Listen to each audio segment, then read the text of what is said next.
We want to be able to offer customers in and outside the EU the best products the global market has.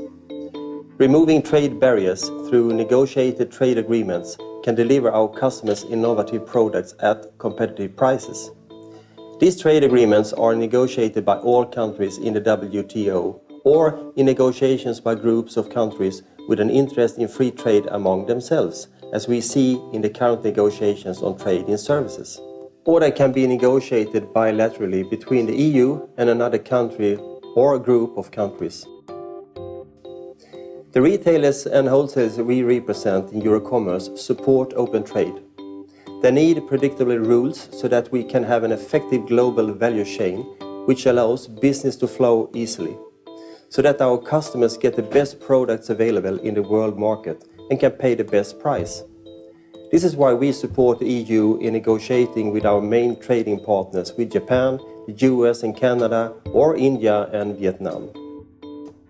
This is not about lowering standards.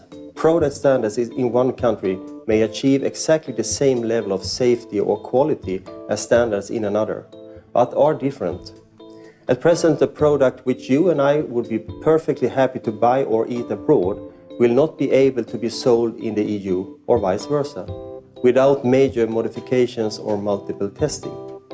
This means that consumers in both countries pay a higher price and do not have access to a product they might like, because of unnecessarily different rules. Trade barriers mean consumer having less choice.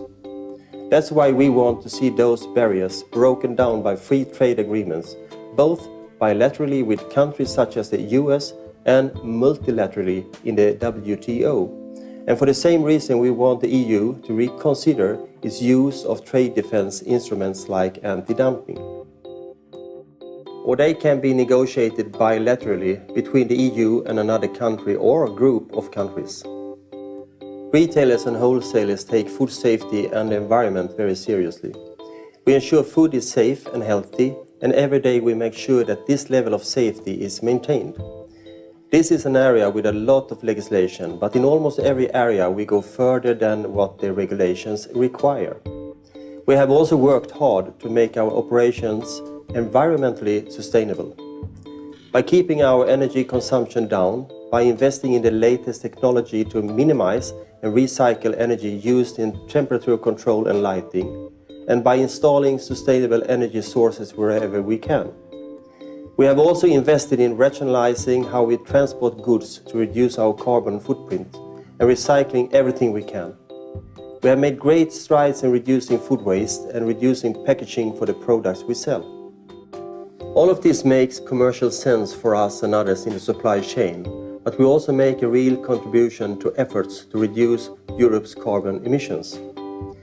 Regulation in all these areas needs to focus on what customers need and want, and not burden them with costs with no real benefit to them or the environment. Retail and wholesale can only survive by meeting customers' needs and expectations.